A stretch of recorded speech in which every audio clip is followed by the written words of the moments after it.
Gentlemen, good evening. Nice to meet you. Joe, how are you? Chris, Gordon. Are you well? Very well, thank you. And Josh. Gordon. And Stuart. Very well, thank you, Gordon. So, Birmingham's finest. We are. We're like, yes, so. apparently. The outskirts of Birmingham. Are you being snobby now? Yeah. You're here because you're talented cooks. Yeah. Tonight's going to be completely different to how you'd run a fucking dinner party at home. Yeah? I can imagine. Let's get started then, yes? Yes, yeah. Cool. Let's go. OK, gentlemen, on order, yes? First ticket of the night. For me, the first ticket is the most important. If we get this one right, the whole night moves forward. Yes, chef. Start off like a bunch of fucking donkeys. It's going to be a long night, yes? Yes, chef. Wakey, wakey, yes? On order, 4 covers table 10, 4 artichoke tart, 4 breast of duck, and 4 chocolate mousse. Yes, chef. Yes, chef. Tonight's starters are simple onion tart on a puff pastry base, served with soft and creamy quail's eggs. So, onion puree covers 90% of the base, yes? Yeah. These asparagus have been lightly blanched in boiling water, yes? Yeah. Lightly cooked, yes? Yes, sir. Artichokes, asparagus, yeah? This is not that difficult, is it? No, chef. 3 or 4 tomatoes. Make the tart look fruitful. Yes, chef. Parmesan. Yes, chef. The nice thing about this tart is you can do it any time of the year with different kind of vegetables from the season. Right, don't put them in the oven yet. OK. First of all, get 8 quail's eggs in a pan. Don't get them too hot, otherwise the eggs start blistering. OK? Right. Once all your quail eggs are in there, put your tarts in the oven. Right, Stuart? Yes, chef. Get those fucking chipolata fingers working, let's go. Right, guys, you should start getting some tarts in the oven by now, yes? Yes, chef. Come on. Come on, boys. Yours in, pot, yeah? Stu, the quail egg is the easiest thing to do. You're here because you're a good cook. You can't even fry a fucking egg. Come on. Here, mate. My name's Joe. I feel at home in the kitchen. The knife feels at home in my hand. My dream is to have a chain of exclusive small boutique hotels around the world with fantastic restaurants in them. My name's Chris. Gordon Ramsay is a hero for me. A few of my friends think it's a bit of an unhealthy obsession, I think. My name's Josh. I tend to be very quick thinking in a fast restaurant. You need that. I wouldn't say I'm the best cook. I just wouldn't say... actually, I would say I'm the best cook. My name's Stuart. Cooking for me is all about timing and precision. Myself and the other guys are 100% committed. We're in it to win it. Gordon Ramsay's a bit of a pussycat, really. He can shout. He's like Delia Smith and Simon Cowell's love child, isn't it, really? We're very good at cooking. Cheers. Best of luck. For us, it's all about winning. I'm not interested in coming second. Yeah. Service, please. How much vinegar you put on there? Just a drizzle. Stu, why'd you do that? Look. Sorry, chef. Look. I mean, I'm not being funny, but look. I mean, how much vinegar are you putting on there? Yes, chef. Huh? Look, just touch your finger on that fucking thing now. What? Soaking. Yeah, it's soaking wet. Huh? It's fucking wetter than you. Start again. Yes, chef. Yep. Fucking hell. Right, Joe. Yes, Are they ready, yes? Yes, chef. Yes? Where's the chives? I thought it was on the plate. Sorry, chef. Come on, guys. That's enough. Just look, just a dribble, yeah? The idea is a nice crispy base, yeah? Nothing soggy. That's it. A dribble. Nothing more than that. Let's go. We don't serve soggy pastry, do we? No, chef. Service, please. Thank you.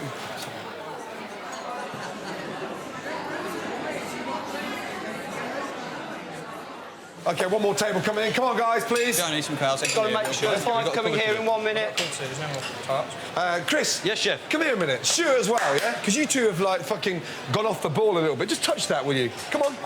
There. And you, come on, hurry up, touch it. Stove fucking cold. Yes, chef. I mean, Yes, chef. fridge cold. Can we get them in the oven and get them warm, please? Yes, chef. Come on. Yes, Did they chef. go in the oven? Yes, they did, chef. You're lying, aren't you? Yes, I am, chef. You are. Why'd you find it funny when you're lying? I forgot, chef, sorry. Hey. Oh, no. Hey. What? Yeah, what? Well, OK, then what's what? Soft, Sorry, chef, that's creamy fucking yolks, and I've got another omelette again. Hey, Chef, there's 4 there that are perfect. Hey, guys, come. Hey, listen, come here a minute. Just stop what you're doing. Hey, 2 seconds. All of you, come here a minute. Come here. How are you going to feel at the end of the night if I just bang this shit out?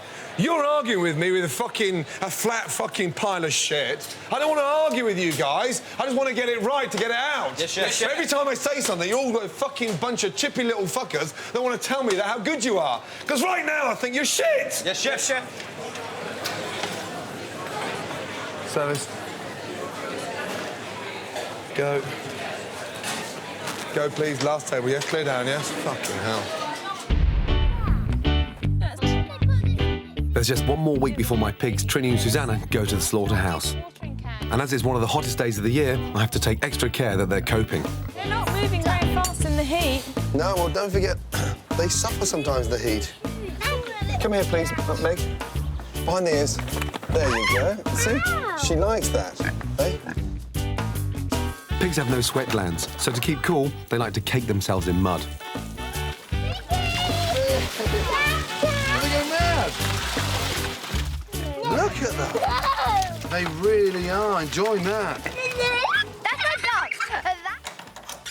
Hello, mate. All right, big man. Are you well? I've called Hugh Foley-Whittingstall to see if there's any more I can do to keep the pigs comfortable in the heat. Now, why is their skin gone all flaky like that, Hugh? Well, it could be a little bit of sunburn, but I don't think it's too bad. I think it doesn't look sore. It looks like it's going to be a few more scorching hot days, so I did bring them a little bit of this. Fucking hell. Factor 20. Oh, dear. They're not always very sensible about sunbathing, pigs. No. They're a bit like people. The pig's skin produces less natural oil than most animals, making them particularly prone to sunburn behind the ears. Gordon's going to have to deal with a difficult, very emotional day when they go to slaughter. Come on, lady. They're beautiful. He's feeling really quite attached to them at the moment. He's had a great spring looking after them.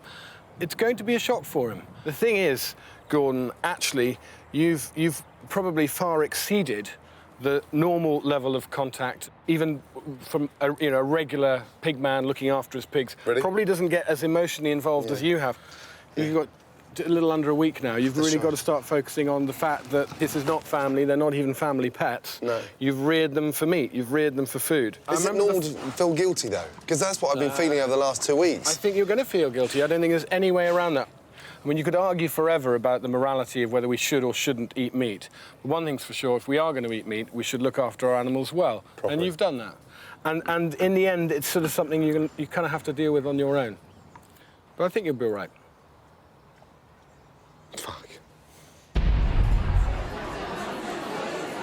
The artichoke, the egg, everything, it all went together really well, I thought, and it was all quite tasty. I actually really enjoyed it. I found the pastry a little bit tough to get through, but everything else was absolutely lovely.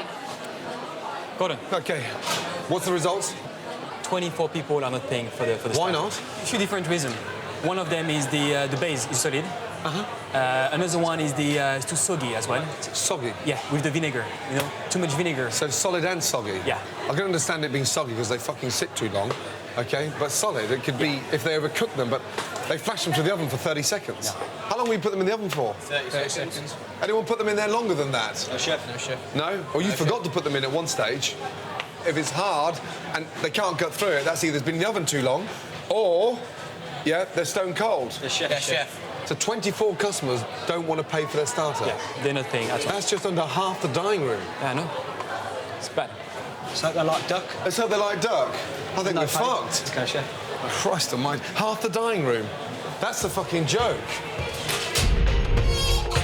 Next on the menu, I get twin sister midwives to deliver the perfect Sunday lunch. When the fire alarms go off in the house, when they start going, then I know that dinner's always done. And in the recipe challenge, Nick Knowles takes on an F-word classic.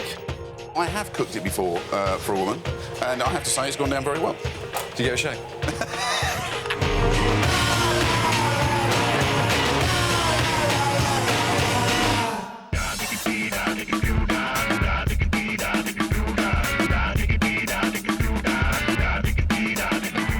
They're overfed, oversexed, and they're over here. The American signal crayfish has taken over.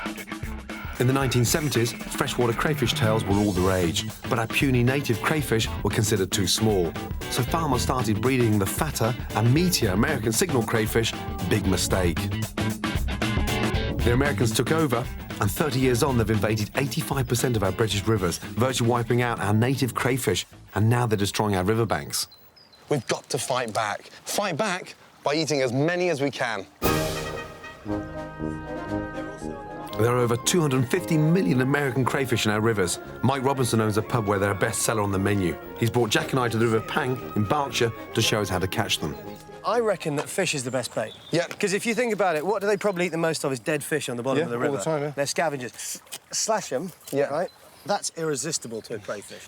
All we have to do is chuck it in and tie it to a tree. I mean, it's like the same process of a lobster pot. Exactly. Yeah. It's a perilous game, this. Yeah. You do need to get a licence from the Environment Agency to do this, but just like the crayfish, they're free. So this is perfect. It's a natural feeding ground for the crayfish. Yeah. They're going to come out the bank and they're going to smell that and they'll come 100 yards upriver to that bait. Go for it. Beautiful.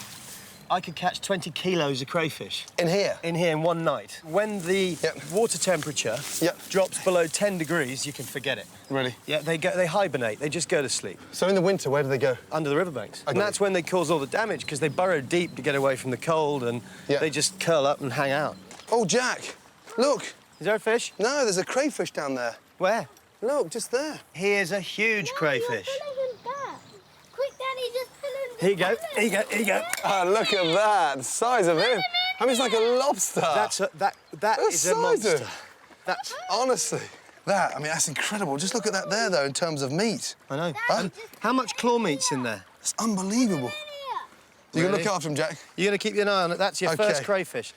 OK, let's go. You keep your eye on that one, eh? Crayfish are night feeders, so you leave the traps out overnight. We're collecting traps that Mike put down yesterday. If you were a prawn trapper in the sea, you'd be delighted to get that. That's one night. Look at them. What would a native, crayfish look like? I mean, same colour? No, they're sort of paler, whiter in colour. That's an adult native, would be that size. Whereas these guys, 5 to 6 inches long. Ow! If people ate them more and more, then it would help the environment, and it would. Hell, where can you go and get 20 kilos of free prawns? Yeah. If you don't want to catch your own, you can order American freshwater crayfish from your fishmonger. Now it's time to get these critters home and into the pot. Guess who caught the biggest crayfish? Jack. Out she comes. Is it not pinch? Let's give them a little rinse. OK, and let's get cooking them, shall we? There's a big one. Fresh crayfish. It doesn't get any better than this. These are going to be turned into the most amazing crayfish salad. Boiling water and crayfish in. And just watch them change colour now within seconds. They cook within 2.5 to 3 minutes max. And look at the colour of them. Straight out. If you peel them when they're warm, they come away from the shell a lot easier. Body's off from the towel. Look at that. That is delicious.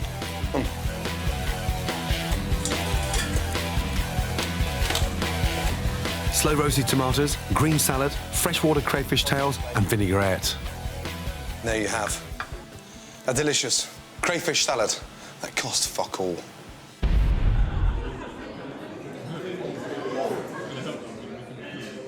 $24 fucking customers are refusing to pay for their starter. I want 50 customers paying for their duck.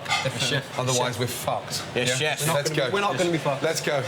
Pan on, season the duck, get ready, yes? Good, get on there. Yes, chef. Let's go, guys. Yes, chef. Right. Chris. Yes, chef. 4 duck away, table 3, please. Yes, chef. Josh. Yes, chef. 4 duck away, please, table 10. Yes, chef. Let's go. Time for the main course. Roast duck with spring greens and gooseberry sauce. Duck breast, bit of a chef's favourite because it's absolutely full of flavour. Gamey, very rich, and the texture is extraordinary. Score. Don't go all the way through, just the layer of fat. Szechuan pepper. Lightly roast them in a dry pan. The smell is amazing. Season. Grind. Rub. Almost like you're massaging. And this is one of the most amazing seasonings in Chinese cookery and makes the duck very aromatic. Mop it up. Into a dry pan on a low heat, slowly cook. Gooseberry sauce. Sugar. Water. Lemon zest. Boil. Gooseberries. You've got that sweet and sour tanginess against the rich sumptuous of the duck is delicious. Just bring back up to the ball and take off the heat. Set aside. Red wine. Season. Now it's reduced down to a really nice syrup, and that gives us nice shine to the sauce and starts to give it some body. Chicken stock. Reduce. That's the basic method of making a sauce in all our kitchens. Gooseberries in. Honey. Get your spoon, put it into the sauce, and watch a nice hot spoon, how easy it drops off. Butter. Take off the heat, and just shake. Look at that gloss. Very velvety, beautiful gooseberry sauce. That's ready to go. Now look what's happened to the duck. Turn up the heat, start colouring the duck. And the nice thing about the Szechuan pepper now is starting to smell slightly sweeter, and it's becoming a lot more aromatic. Fat side down, into the oven. Hot oven, 10 minutes. Now, the smell is amazing. 3 or 4 slices, maximum. Onto the plate and glaze. And those gooseberries are just nice and soft and plump. Gimme, gimme, gimme. Duck with gooseberry sauce. Done. Come on, guys. Yeah, it's payback time, yes? Yes, chef. 1 table each, yes? Come on, you pants should go on first. And Stu. Yes, chef. The trick with duck is to lose the fat and keep the flavour, yes? Yes, chef. And the Szechuan pepper sort of gives it a little bit more oomph there, yes? Yes, chef. OK, right, cook on this fat. A couple more minutes. Yeah. Right, potatoes. Sauté potatoes. Yes, chef. Oil in the pan. Potatoes in. Try and get them really nice and crispy. Now I'm going to put a teaspoon of garlic in there, a little bit of shallot, OK? Knob of butter in there, and watch what happens. They start sautéing beautifully, yes? Pass me the duck, Chris. Chef. I'll show you how to dress the plate. Watch. A little bit of cabbage. Potatoes. This size, 4, yes? Yes, chef. OK. Watch the duck. Look, come here. Fat side, turn it round, yes? Yeah. 1, 2, 3, 4. Nice. Turn it back round. As it goes on, the cabbage, it fans out nicely. Sauce over the duck. And when you sauce over the duck like that, on top, it just gives it a little bit of extra heat, yes? Yes, chef. Up. Sauce the last 2, let's go. That's how I want them, OK? Move your ass, let's go. Chris. Yes, chef. Are they burning there? Turn it over. Quick. Fucking hell, Chris. Yeah, it's burnt, yeah? It is burnt. Start again, Chris, please. Yes, chef. Chris, don't fuck the duck. Start again. Let's go. Chef. Come on, guys. Josh. Take those, please. Chef. What in the fuck have you done there? Josh, take. Josh. Oh, come on. Oh, come on. Joe, don't leave your brother in the shit. Open up, guys. I need you to help me a little bit. They're fucking cooked to fuck. Josh, come on, speed up, guys, yeah? Not only just moping around the kitchen, but no one's got any fucking oomph in them. Yes, chef. You're walking around like you're fucking buying a new pair of trousers. Sorry, chef. Oh, yeah? Just get the sauce Oh, am I here to work? Come on! Get the sauce on. I'm doing. Right, now, service, please. Sauce over. Up. Put it up. There. Put it up, please. Chef. Put the fucking plate up, please. Sorry, guys, I'm fucking trying so hard here, but it's a fucking nightmare. Sorry, Watch. Chef. Let's go, let's go, let's go. Service, please. All like that, yes? Yes, chef. Let's go. Go. Up. Last one. Table 10, yes? Don't make a fucking mess, yes? Everything's on there. It's perfect, yeah? Yes, Don't chef. make a mess. Let's go. Fucking hell. Last table, yes?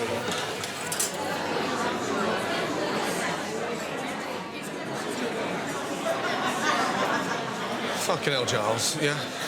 I would say so nice to see you, but what the fuck is that? Nice to see me. What's that? It's like UFO. What is it? That's a Jaffa cake.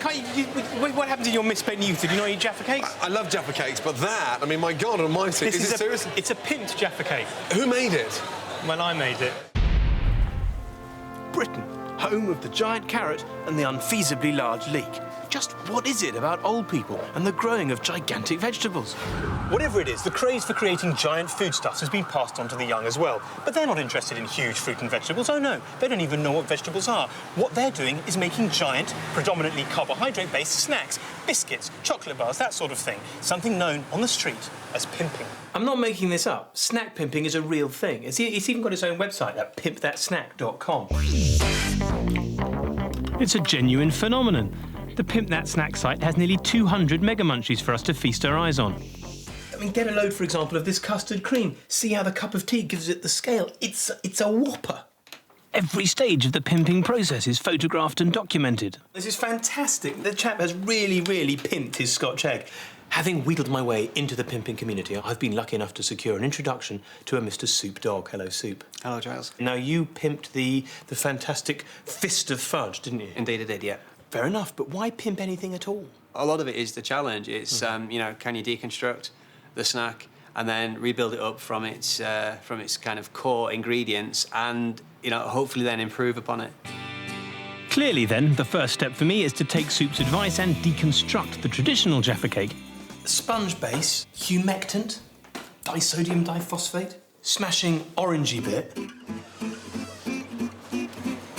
Excuse me, where do you have the dextrose monohydrate?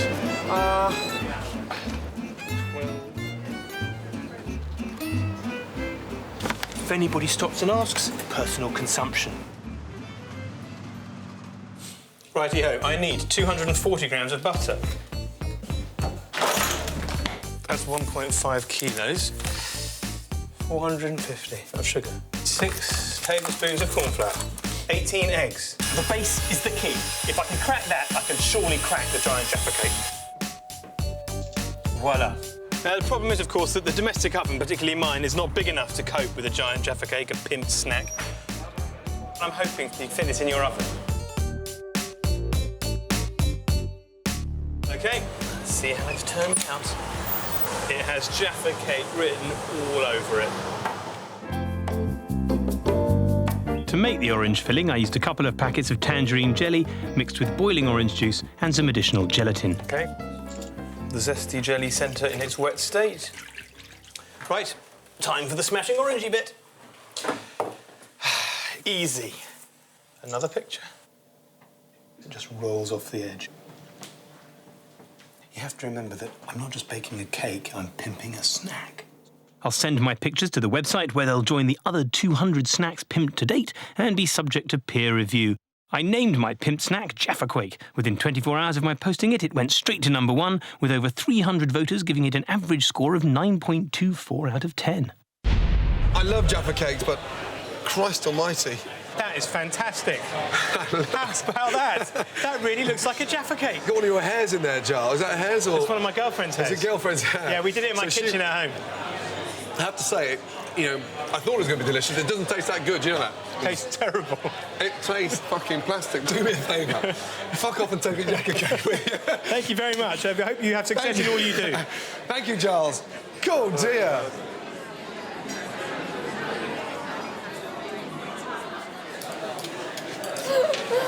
Hi, How are you, my darling? You well? Fine, thank you.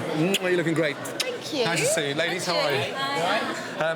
Did you enjoy your main course? Happy with? Fantastic. Would you pay for dinner? Yes, I would, definitely. Thank fuck for that. Good to see you. Thank you. Now, you like your I would do food. pay for my dinner. Sorry. Shit. I heard you like your meat pink. No! Oh, dear. No, in terms of you like sort of, you know, you like... Not too rare. No, not too rare, but it's pinkish, yeah, which is great. So you're not one of those girls that scrimmage and cook it well done for me. You like it quite pink, which is nice. No, yeah. Now, you're famous for having the odd glass of wine as well. I'm famous for having a glass of wine. Yeah, well, sort of, you know... I'm famous for having a glass of wine. You're a girl that knows how to enjoy herself. What about my acting? I'm not famous for having a glass of wine, Gordon. No, I said how you're going. I love a glass of wine. Yeah, which is nice. I'm not famous for it. I didn't think at first the gooseberry would work very well with the duck. I thought it might be a bit too tart, but it was actually just complemented the tenderness of the duck really well, brought out the flavour of the duck.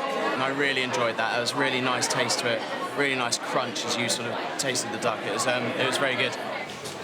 Right, guys, come over, please. The results of the main course. I know the starters went slightly pear-shaped, but I hope the fuck you got some good news for the duck, yes? Very good news. Good news? Yes. How many are paying for the duck? 47. 47? Yes. 47 is fucking brilliant. Yeah. Well done. What's wrong with the three? What happened to the three? They mainly said that the duck was overcooked. What? Overcooked, yeah. It was cooked for 4 minutes. Everything was pink? I thought you'd done a fucking great job to get that back up there. I think you can understand why I was fucking pissy to make sure that what left this kitchen was absolutely spot on. Right down to a potato, yes? Definitely. Well done. Now let's make sure that 50 customers pay for their fucking desserts, yes? Chef. Let's go. Well done. Next on the menu, ladies' man Nick Knowles takes on my classic beef Wellington in the recipe challenge. I always thought you were the most amazing handyman. Yeah, but not with building. And the men in white coats come for Janet Street Porter. Don't worry, I won't touch you. Listen, I'm not going to do you for sexual harassment while I've got a plate of cod in my hand.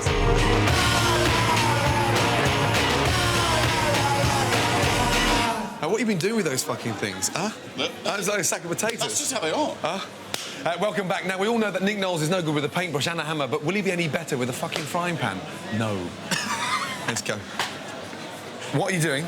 We're going to do a fillet steak wrapped in porcini mushrooms and herbs, wrapped again in Parma ham. Right, so you're wrapping it twice, mushrooms then Parma ham? Herbs, mushrooms, Parma ham. It's exactly the same as mine, except I'm going to go a little bit further and wrap it in pastry.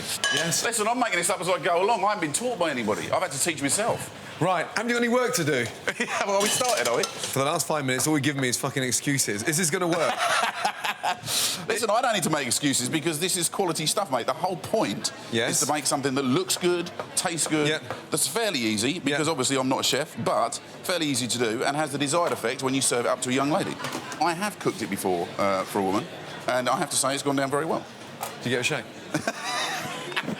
Listen, mate, it's terribly bad form to talk about women behind, you know, after you've actually been... Yes. That's a no, then. So it's very fragrant, this dish, then? It's very lovely. And what it should do is when you open up the parcel, there should be a little line of greenness, sort of, with the herbs all the way around the inside, so that should make it look good. So I've got to do something very similar, so it's very easy for me, because I'm going to just do a fillet of beef Wellington. Again, wrapped in mushrooms. But the mushrooms are chopped, so we call that a duxelle. Chopped very, very finely in the blender, and then onto the stove to get the water out of them. We're going to wrap them around the beef, then wrap that with Parma ham, then finally wrap it in puff pastry. So hot pan, and put your beef in and seal it. Once the beef has been sealed, we take it out of the pan and then just rub it with some really nice English mustard. As it cools down, it goes through the centre of the beef and gives it a really nice flavour. Right, Nicholas, how are we doing? I've just wrapped the steak and dipped it in the herbs, and then put some porcini mushrooms either side, wrapped up the parma around it, because I don't know how to wrap a steak. So what I did was I decided that I would just wrap it in foil. Yes. And then about halfway through the cooking process, I take the thing out of the oven, unwrap it, and it should hold itself together. Nick, that looks like a jacket potato about to go on the fucking barbecue. Listen, I don't care what it looks like at the moment. It's what it looks like when it comes out on the plate that's important. But that's me done there. That's me ready to go into the oven. And all I've got to do now is make the little sauce that goes with it. So you don't just get the thing, you get a sauce with me. There's a sauce as well? Oh, yeah. I thought, why, you're going to put that in the oven, you could fuck off for a shave. By the way, what I'm doing here is using a ladle to take some of the mushrooms and the juice out, because it gets with this porcini, you get a lot of grit in with porcini mushrooms. Yeah, well, it depends where they're from, yes. So the best thing to do is to do it from the top like that with a ladle, then you don't get the grit in it. Cook that up, and with a little bit of lemon, not too much though. That'll do. Let's get some. I like lots of pepper in with my stuff, so. So it's really important to cook the mushrooms so they go really nice and dry, got a nice strong flavour in there, and it stops the pastry from going really soggy. When Nick's got that nice dark green line of herbs, we'll have a nice dark line of mushrooms around the fillet of beef. A little bit of garlic. It looks like you've tarmacked some Parma ham. Tarmacked. It does, mate, doesn't it? Look, my plasterer could finish that off nicely for you. You're sounding like Nick the Builder now. People think that I know about DIY because I present a DIY programme. You do know about DIY, though? Well, not really. I always thought you were the most amazing handyman. No? Yeah, but not with building. And and people say things like, I get an enormous amount of satisfaction out of, like, working for 14 weeks on doing a skirt. Why? Get a hobby or a girlfriend. Don't do DIY, seriously. Save up and pay a builder. So I'm wrapping mine now. Nick's wrapped his in tin foil, OK? I'm wrapping mine in cling film. And the idea of wrapping is to get a really nice, even shape. Look. Hang on. What happens? Isn't that going to melt when you cook it? Oh, we take the cling film off, you fucking banana. Oh. So we wrap it nice and tight like that. The most important thing is now that it's nice and even. So if it's wrapped evenly, it cooks evenly. You cook, OK? Yeah. Yes? To pull women, right? Well, that's not only to pull... No, but... For the main objective. On a date. Oh, God, that's disgusting. Hey, and you're still single. The difficulty is, if you work as much as I do, and you're away as much as I do, who's going to put up with that? Really? Seriously? Who's going to... That's horrible. What am I going to do with that? What have you put in there? The porcini mushrooms, the juice of the porcini mushrooms, a little tiny bit of lemon juice, a glass of red wine. Are you normally pissed when you make this dish? Listen, it's worked before. I'll tell you what that needs is the meat juices. You've ruined it because I've had to wait for you to cook my steak. Otherwise, by now, I'd have the steak juices to put in it to make it OK. What am I going to do with this to bring this back round again? So, pastry on, and then egg wash it. And the egg wash obviously helps to stick the pastry together. So it's a very similar recipe to what Nick's doing, except mine's just finished, whereby it's wrapped in puff pastry and then rolled. Well, I'm ready for the oven now. Are you? Yeah, I'm ready to go. Yes? So I'm just going to quickly, lightly season it. In she goes. 5. So they're both in the oven. 20 minutes each. Yep. I take mine out to rest, you take yours out, and then I win. Good luck. You reckon? Let's go. Nice. Sunday lunch is the most important meal of the week, and even two identically incompetent cooks can do it.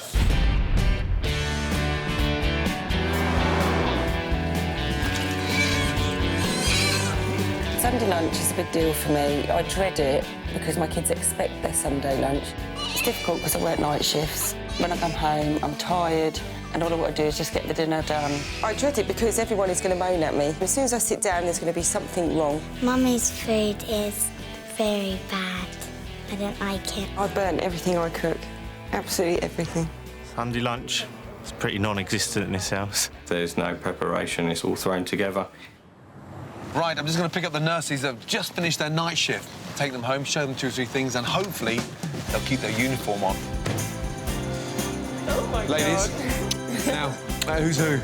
I'm Joanne, and I'm Wellington. No, one at a time. Cool, shit. Seatbelts on, please, ladies.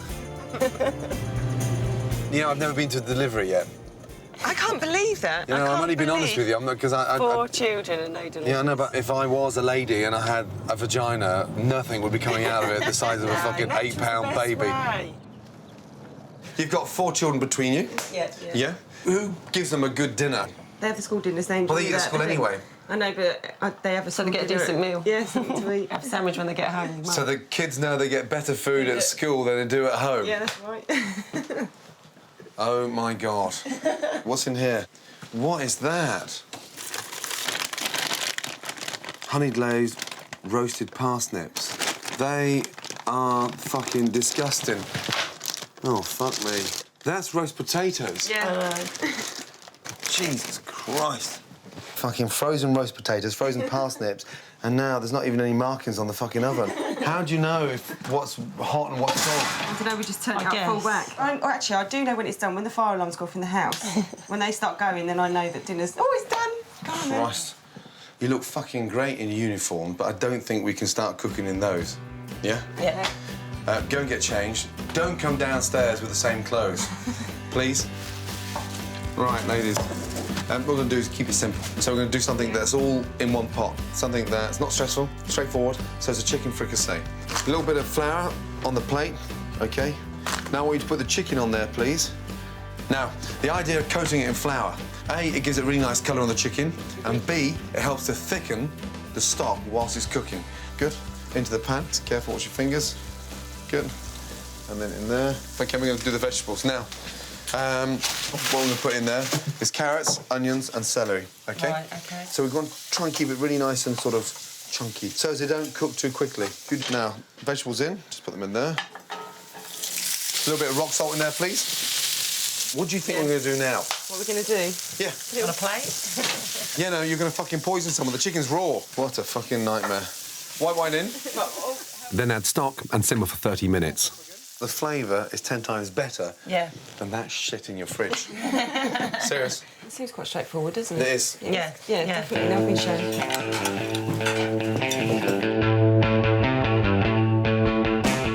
Hello. That smells good for a change. Now, who'd like some chicken? Some carrots. Nice. What you've got to help me with is to make sure that Mum cooks all the time. Say, Mum, I know you're busy, I know you work night shifts, but we can still have that delicious chicken dish again, yes? Delivering 2 cooks. Chin chin. Thank you. Thank you. This has to be the easiest chocolate mousse to make, and it tastes fucking delicious. Chocolate petal into a bowl again, bain-marie, so it melts very, very quickly. Bring that to the boil. Now, boil the cream. What that does straight away is sort of almost thickens the chocolate mousse before we actually combine the cream and chocolate. Now, look, chocolate's virtually melted already in that short period of time. Cream on, yes? Yeah. All the cream in there. Whisk, whisk, whisk. And then the rest of it, straight away, quickly. Now, you whisk that over ice, OK? We whisk it over ice for what? Well, 'cause if we whisk it over ice, it sets quicker, Joe. Okay. Yeah? OK, the idea of this, of course, is 4 minutes. Right. Amaretto into the chocolate, OK, to perfume the chocolate. Egg whites, where are they? Touch of sugar. Whisk that up. All the egg white in, still over the bowl of ice. Yeah? And then we're... Now, amaretti biscuits in there. Fold them in. Look. Right, get glasses on the hot plate, please, quickly. A little bit of biscuit. We don't even just set it in the fridge. OK? Let's go.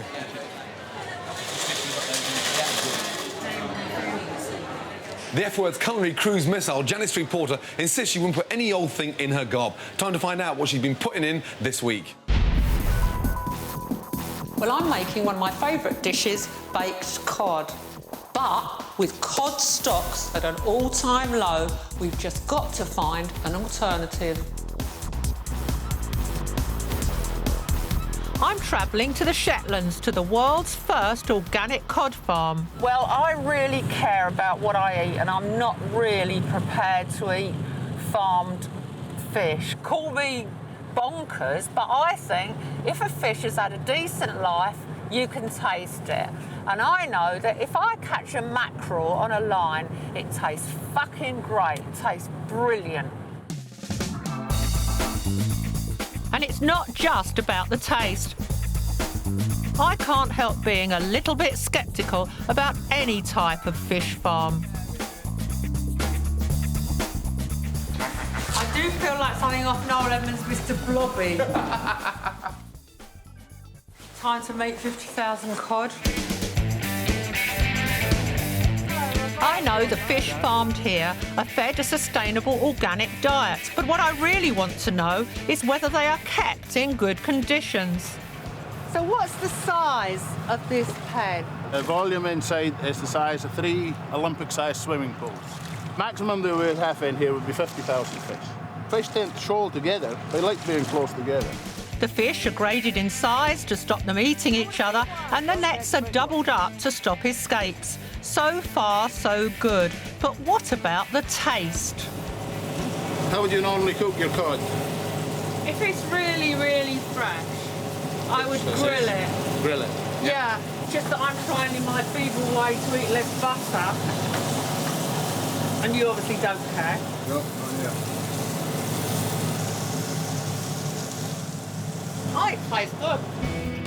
The downside is that this farmed cod costs 1/3 more than the wild stuff, and I'm not sure that people will pay the extra. So I'm taking it back down to London to put it to the test down at my local chippy. I've got you a present. What's that? It's special cod. Yeah, that's Just chuck it all in. Amazing. Oh, so don't start criticising me before I bloody started. I don't touch you. Listen, I'm not going to do you for sexual harassment while I've got a plate of cod in my hands. It's all right, I've done one bit. All right, shall I put it in? Yeah, put it in. Be careful. Go close to the pen. Close, let him go. If you bought the regular kind of cod in here, it'd be $3.90. But this farmed cod is $5.20. Would you pay that bigger difference?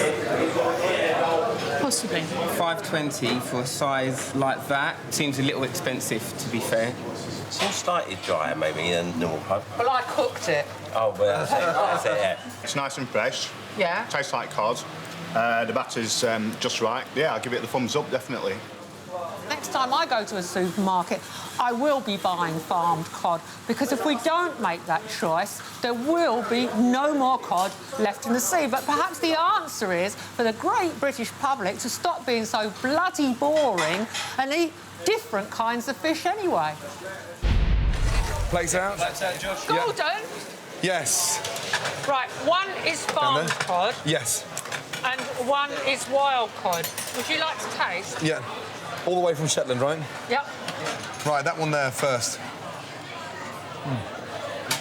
Nice. Yeah.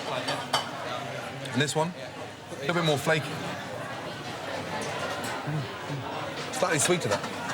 I think that one, for me, is the farmed. Is that right, though? Yes, you're completely right.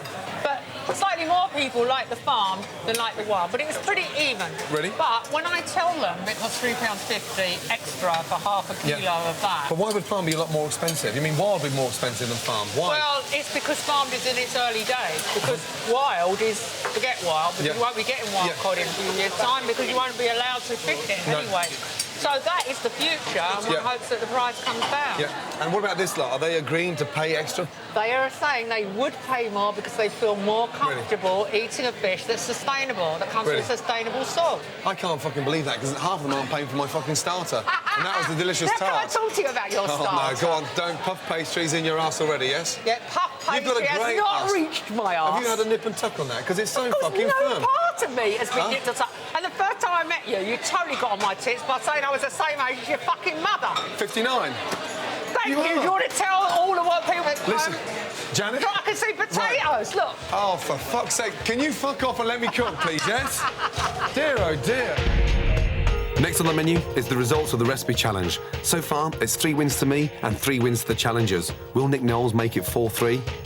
Is this man going to stay single for the rest of his life, or has he got a chance of pulling a bird that actually enjoys his food?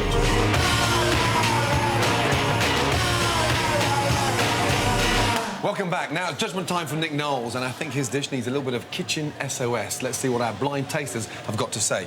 Don't, look. Stop laughing at my dish. Look, I want plenty of stuff for them to look. Don't laugh at my dish. Hey, listen. OK, where's my Frenchman? JB, please, yes? Last time, hey, listen, last time it was a loss. He laughed at it as well. No, I have lost a lot of fucking challenges, so I still shit myself, but however, this one I'm not. OK, don't drop that plate in case you make it look better. Now, fuck off. Here we go. Beef Wellington. So that's the green dish. Okay. Bon appétit. Very tender. The pastry is so crispy. Seasoning is superb.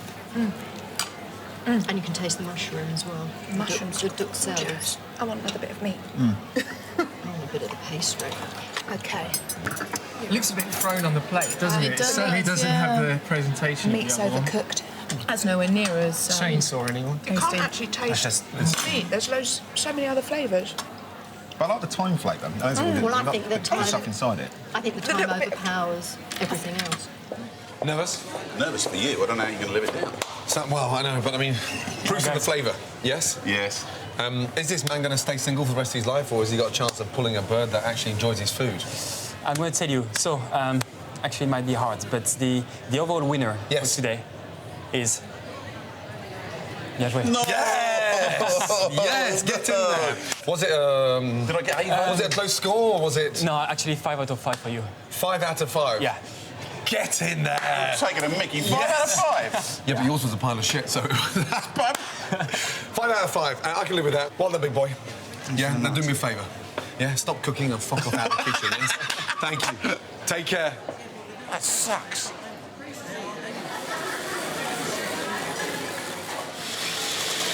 Oh, yeah? Glasses out, yes? Pipe back there. Ready, guys? Here we go.